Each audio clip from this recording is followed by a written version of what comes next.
Hello बच्चों, आज हम सेकंड चैप्टर का नेक्स्ट पार्ट करने जा रहे हैं। ये होगा पार्ट नंबर 8। इसमें जो हम क्वेश्चन करने जा रहे हैं वो है भौगोलिक निकटता का क्षेत्रीय संगठनों के गठन पर क्या असर होता है। देखिए, क्षेत्रीय संगठन होते क्या हैं? आसपास के देशों का ही एक संगठन बना लिया जाता है। जैसे कि यूरोपीय यूनियन है तो यूरोप के ही देशों का वो संगठन है जो आसपास ही रहते हैं। ठीक है, जिस तरह से सार्क है तो भारत हो गया, पाकिस्तान हो गया, बांग्लादेश हो गया, ये एक ही क्षेत्र के देश हैं और वही अपना एक संगठन बना लेते हैं। उसी तरह से दक्षिण एशिया, पूर्वी एशिया के जो देश हैं उन्होंने अपना आसियान बना लिया। ठीक है ना। तो एक क्षेत्र के जो देश हैं जब वो अपनी जो भी परेशानियां हैं उनको निपटाने के लिए एक ग्रुप बनाते हैं और उन समस्याओं का समाधान करते हैं, तो वही क्या कहलाते हैं? क्षेत्रीय संगठन। अब ये बोल रहे हैं कि भौगोलिक निकटता यानी कि आसपास तो रहते हैं पर उसका क्या असर होता है इन क्षेत्रीय संगठनों पर। ठीक है, तो अब हम आते हैं इसके आंसर पर। भौगोलिक निकटता के कारण क्षेत्रीय संगठनों में एकता और अधिक बढ़ जाती है। भौगोलिक निकटता से दो देशों के मध्य सामाजिक सांस्कृतिक संबंधों के साथ आपसी सहयोग, विश्वास, मित्रता की भावना भी बढ़ती है। देखिए, दो देश जो एक साथ रहते हैं, जैसे कि उनकी सीमाएं मिलती हैं या आसपास रहते हैं, तो उन लोगों की मोस्टली संस्कृति भी लगभग थोड़ी बहुत समान होती है। उन लोगों का जो फेशियल फिजिकल स्ट्रक्चर होता है वो भी लगभग समान होता है। जैसे कि यूरोप में रहने वाले लोग लगभग समान दिखाई देते हैं, उसी तरह से दक्षिण एशिया में रहने वाले जो लोग हैं, जैसे भारत में, पाकिस्तान में, बांग्लादेश में, इनमें रहने वाले लोग जो हैं वो एक जैसे दिखते हैं। और पूर्वी एशियाई देशों में भी इसी तरह से लोग दिखाई देते हैं। तो सामाजिक सांस्कृतिक संबंधों के साथ आपसी सहयोग, विश्वास, मित्रता की भावनाएं भी बढ़ जाती हैं। तो जब ये लोग आसपास में रहते हैं तो इनका जो कनेक्शन है वो और ज़्यादा बढ़ जाता है, क्योंकि इनकी संस्कृति, समाज और जो विश्वास है, मित्रता जो है, वो उनकी भावनाएं भी बढ़ जाती है। जैसे देखा जाए तो भारत और पाकिस्तान के बीच में बिल्कुल बनती नहीं है, दोनों में आपसी कटुता है, दुश्मनी जैसा है। लेकिन यदि ये दोनों देशों के दो नागरिक कहीं विदेश में मिले तो ये आपस में एक दूसरे को मित्र की भावना से ही देखते हैं। ठीक है ना। क्यों देखते हैं? क्योंकि ये एक जगह पर देश मित्र हैं, मतलब देश आसपास में रहते हैं तो इनका कल्चर भी लगभग समान है और लैंग्वेज भी समान है। ठीक है, भाषा जिसका इस्तेमाल वो विदेश में जाकर करते हैं तो उन्हें अपनापन लगता है। ठीक है बच्चे, दोनों देश एक दूसरे के यहाँ आसानी से आ जा सकते हैं। इससे उनके मध्य समस्याएं कम हो जाएंगी और सहयोग, सहमति को बढ़ावा मिलेगा, ना कि युद्ध को। देखिए, जब सबकी समस्याएं एक जैसी हैं, जिनकी संस्कृति एक जैसी है, समाज एक जैसा है, तो उनकी समस्याएं जो लगभग समान ही हैं, तो जब वो उसको मिटाने के लिए कार्य करेंगे तो वो ज़्यादा आसानी से उसको समझेंगे और उसको ज़्यादा आसानी से समाप्त करेंगे। क्षेत्रीय संगठन आपस में व्यापार या आर्थिक सहयोग करके अपनी आवश्यकताओं को आसानी से कम दामों पर पूरा कर सकते हैं, क्योंकि इससे विभिन्न देशों से आयात में कमी आएगी तथा कर भी कम देना पड़ेगा। देखिए, जब आसपास क्षेत्रीय देश जब संगठन बनाते हैं तो उनमें मोस्टली व्यापार के लिए भी एक नियम निकाला जाता है कि जो व्यापार किया जाएगा वो नो टैक्स होगा।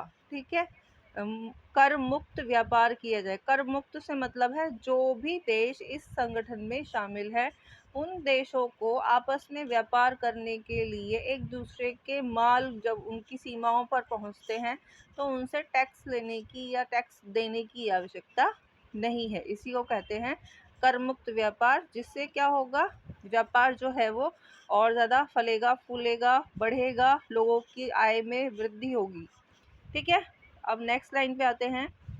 सड़क तथा रेल मार्गों के माध्यम से नागरिक तथा सामान आसानी से एक दूसरी जगह तक पहुंचाया जा सकता है। देखिए, जब देश आसपास ही हैं तो उनमें सड़क मार्ग और रेल मार्ग होना स्वाभाविक है। जैसे भारत और पाकिस्तान के बीच में सड़क और रेल मार्ग दोनों ही हैं।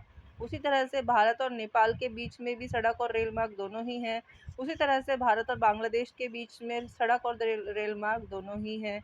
और श्रीलंका के लिए कह दिया जाए तो फिर जल मार्ग है। ठीक है ना। तो क्योंकि ये देश आसपास में ही हैं तो इनमें जो यातायात का जो खर्चा आएगा वो भी कम ही आएगा। ठीक है बच्चे।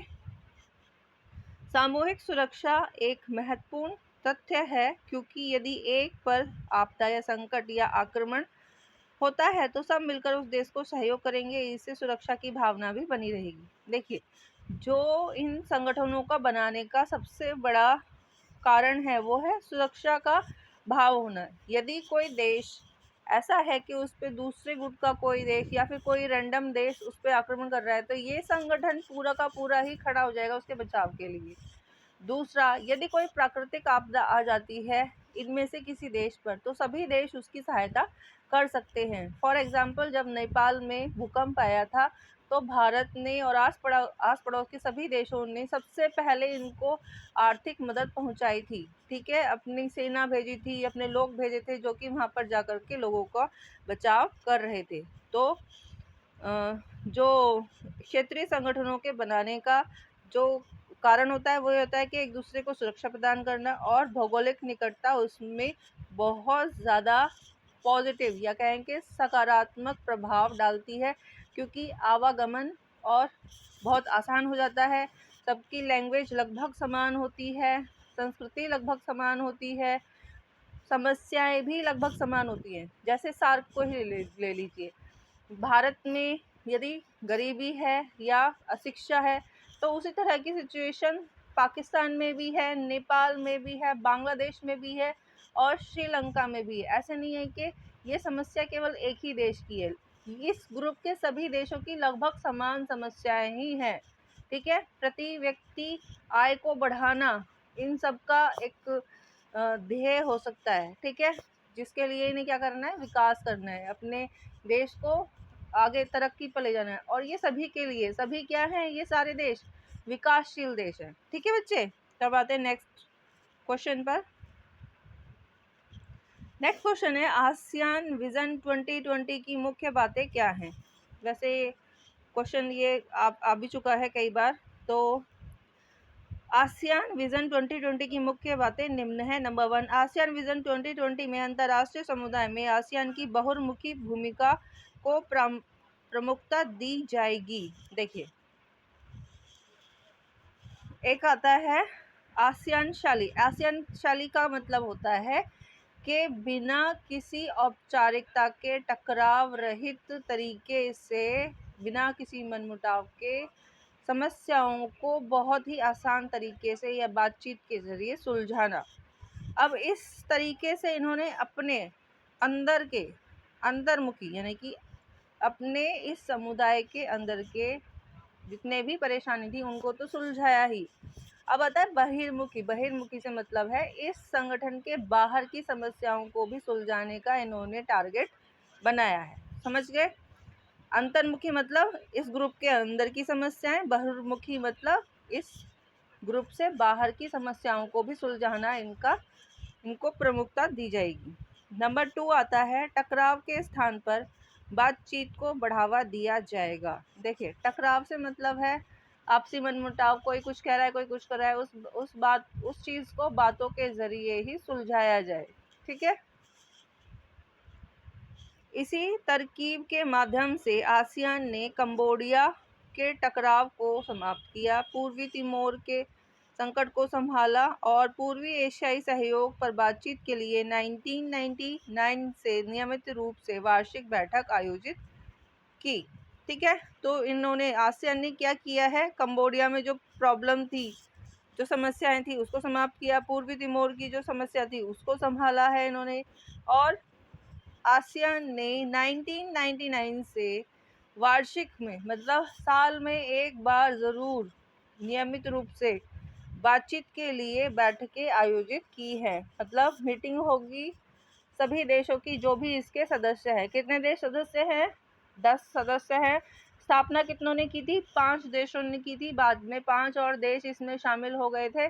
ठीक है, वो सभी क्या करेंगे? वर्ष में एक बार इकट्ठा होंगे और अपनी अपनी जो समस्याएं हैं उस पर बातचीत करेंगे। यदि उनमें से किन्हीं 2 या 3 देशों के बीच में किसी बात को लेकर मनमुटाव है तो उसका समाधान वहीं पर ही किया जाएगा। ठीक है बच्चे, अब आते हैं लास्ट पॉइंट पे। यह एशिया का एकमात्र संगठन है जो राजनीतिक और सुरक्षा मामलों पर विश्व शक्तियों पर चर्चा के लिए राजनीतिक मंच उपलब्ध कराता है। यानी कि कह सकते हैं कि यदि एशिया में कोई एक मंच दिया गया है एशिया की बातों को विश्व पटल पर रखने के लिए, तो वो आसियान है, जो सुरक्षा मामलों और राजनीतिक मामलों को चर्चा का एक विषय बनाता है और यहाँ पर उसको प्रस्तुत किया जाता है ताकि विश्व के अन्य देशों, अन्य संगठनों के सामने भी यहाँ की समस्याएं या विचार सामने आ सके। ठीक है बच्चे, तो आज के लिए इतना ही। आई थिंक आपको ये क्वेश्चन समझ में आए होंगे। इनको, इस वीडियो को 2-3 बार देखना, बहुत अच्छे से आपको ये क्वेश्चन समझ में आ जाएंगे। ठीक है बच्चे, मिलते हैं नेक्स्ट वीडियो में, तब तक के लिए गुड बाय।